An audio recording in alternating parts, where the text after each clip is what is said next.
Hello, everyone. My name is Sky Booker, and this is Anna Fiorucci. and we're here to talk to you about our session incorporating literacy and technology and mathematics. So what we're going to do is we're just going to take you through the tools we use in our live session. And so the first tool that we used was Padlet. So I'm going to take you to the website. It's just www.padlet.com. All right, Padlet is a great collaboration tool for teachers. I use it in my classroom for discussions. I use it in my classroom for formative assessments. In this case, for the SREB presentation, I gave a warm-up pretty much. I gave a wow and a wonder. And everyone in that session had to post what their wow and their wonder was for that picture. This is what the Padlet looks like.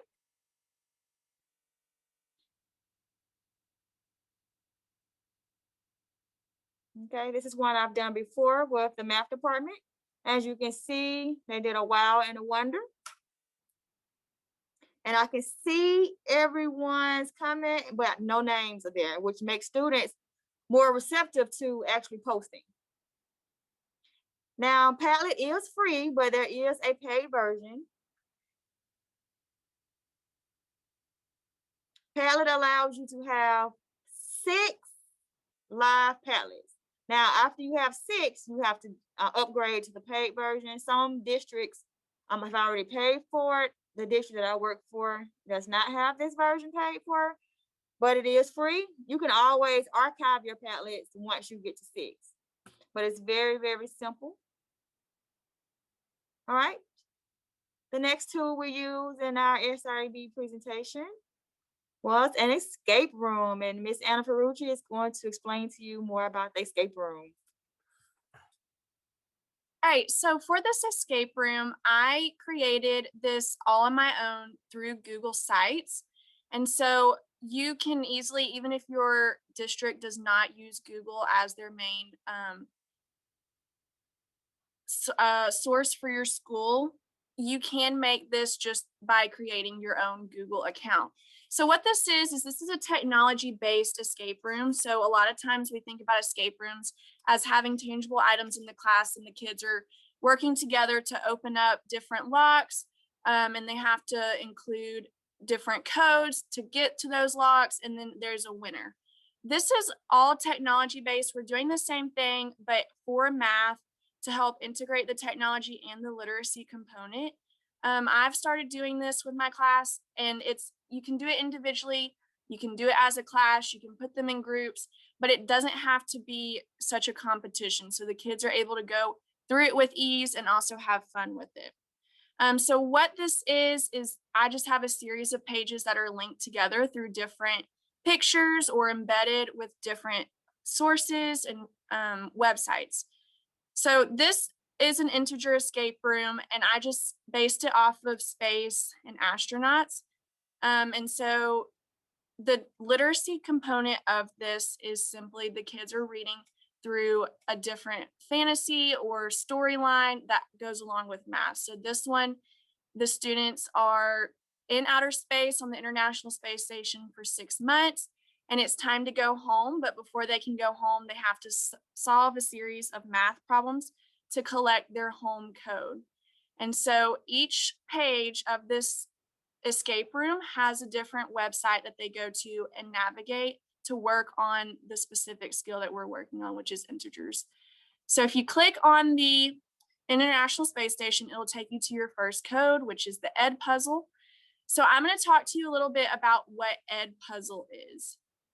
So if you go to the Ed puzzle website, as a teacher, you have the right to create a video through WebEx, Zoom, or whatever source of media that you can use, or you can also upload a video that has already been created through YouTube or on the Edpuzzle website.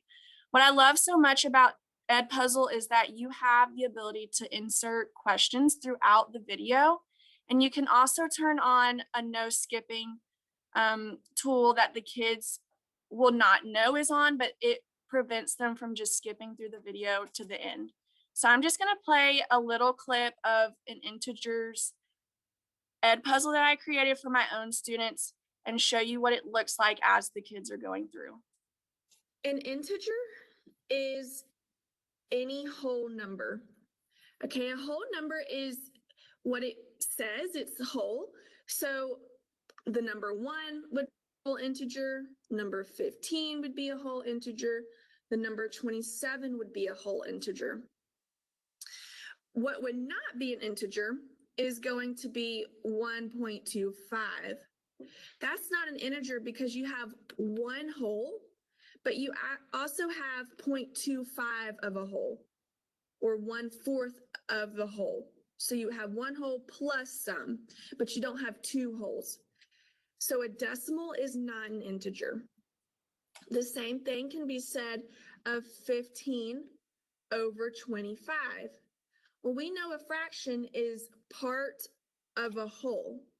So since we only have part of the whole and we don't have the full whole, then this is not an integer. Okay, so wherever you would like to designate your questions, it is automatically going to stop for the student and they will have the question on the page and they will just click the answer, submit it, and then the video will start again. And so it will give you a grade that you can see as the teacher, the students can also see. And I found this to be very helpful, especially when all of our kids are at home for e-learning days, or it's a teacher work day and the students need extra help, just assigning an ed puzzle for them to do so they still feel connected to their teacher and they're answering questions at the same time. So the next tool that is included in the escape room is going to be quizzes. Quizzes is another great source. It's a lot like Kahoot in that it asks questions, but what I like better about quizzes is that you can set it up to have memes within it if they get the question correct, but you can also make it student-paced or instructor-paced, and you can create a lesson within the quizzes. So I'm just going to show you another example of a quizzes and what it looks like. You can play it with music, you can play it as a group, or you can just assign your students to do this independently. So we have our question, which of the following is a positive integer? So the students will just click the answer. And so I got it wrong, but it still gave me a meme. And so now we will go to the next problem. Which of the following is a positive integer? So if we click the right answer, this time it's going to give us a streak because we got it correct. And you're still going up against other components. It's just not as time-based, which is what a lot of Kahoot is. So this is a good review game for you. The students, whether they get it correct or incorrect, they will get a meme, which makes it a little more interactive, and they seem to enjoy it a bit more than Kahoot. The last source that I use in my classroom is Delta Math. This is a website that I was shown from another math teacher, and what I really like about it is that it's broken up into grades. So here you'll see 6th, 7th, and 8th grade because we are in middle school, and it breaks it up into different components based on the content area that we're teaching and aligns directly with standards. So if we're looking at our integers again, I'll just click on the sign numbers and the number line. And so if we're specifically looking at plotting integers on a number line, I can assign this to my students as a test or as just a regular assignment, and they will be given questions. And so this question point Q is located at 9. So they'll just go and they will put that point on the number 9. If they get it wrong, it does explain why they got it wrong. They also have the option on their page to view an example, and it gives an example problem. If you click show the solution, it will also show them that solution if they are stuck. So this is something that I like to use as homework assignment, but other teachers use it as reinforcement within the classroom or at home as well. So going back to the escape room, as you go through the escape room, you will have different codes that you will get based on each assignment that you do. And so I'm just going to click through to the end. These are all the sources that we went over. You also have the ability to embed pictures, notes, different websites, which is really, really nice. And it allows the students to see different things instead of doing the same thing over and over again. So I'm going to go through. They had 6 different pages that they had to go through. And then at the very end, we have a Google form where it's time for them to put that code in. They put their name, the code, and if they get it correct, then they will get a certificate saying, good job, you did it. And that way they have a fun, interactive, engaging day in math rather than just doing these problems on paper and pencil. So I'm going to give it back to Miss Booker to finish up with our last resource. Oh my goodness, you guys, I absolutely love an escape room. It is the most exciting thing for middle school math. They are so engaged. If you have not tried one, you have to try an escape room. All right, so our last tool that we use in our presentation was a Flipgrid. Flipgrid is actually one of my favorite technology tools. It is great for collaboration, for debriefing, for formative assessments. Pretty much anytime you need students to communicate, Flipgrid can be used. So basically, what is Flipgrid? It is a video discussion tool. It is like no other.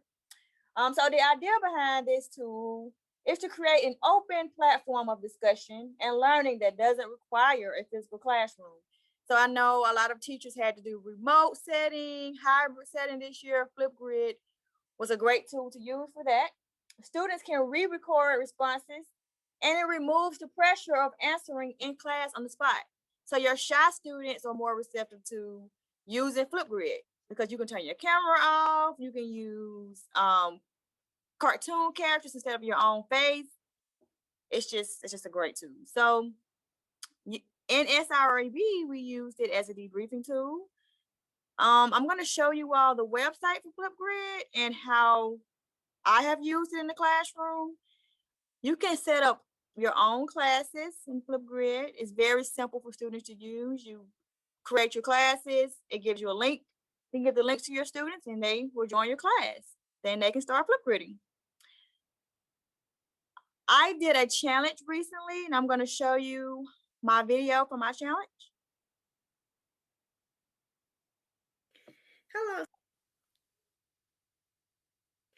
Hello, 7th grade. Today you get to receive your first math challenge.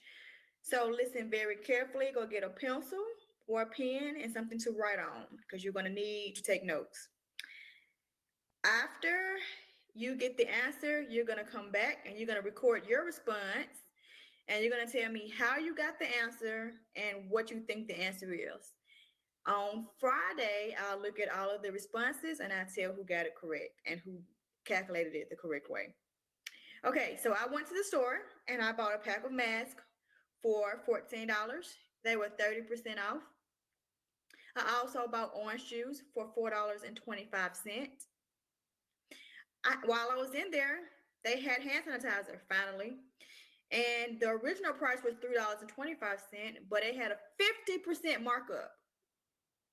Tax is usually 10%, but I showed my teacher card and I was tax exempt. What is the total that I paid at the cash register? What is my total?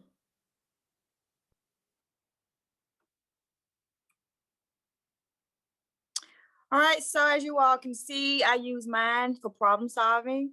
Some students showed their face, some students showed their notebook, some students just did a voiceover. So, students, they have the leisure to communicate how they want to communicate using this tool. So if you haven't used Flipgrid, definitely a tool to try. All right, so that is all of our tools that we used, but we also have an infographic for if you need more information. It will be located on our PowerPoint. that SREB will provide for you. The infographic that we created for you all is here. We use 5 tools to recap. We use Padlet, we used Edpuzzle, Quizzes, Delta Math, and Flipgrid. All of these tools have a hyperlink, so if you click it, it will take you directly to the website for you to try on your own. And as always, if you have any questions or concern or want to email either of the presenters, we do not mind sharing ideas with you all. Here is our information.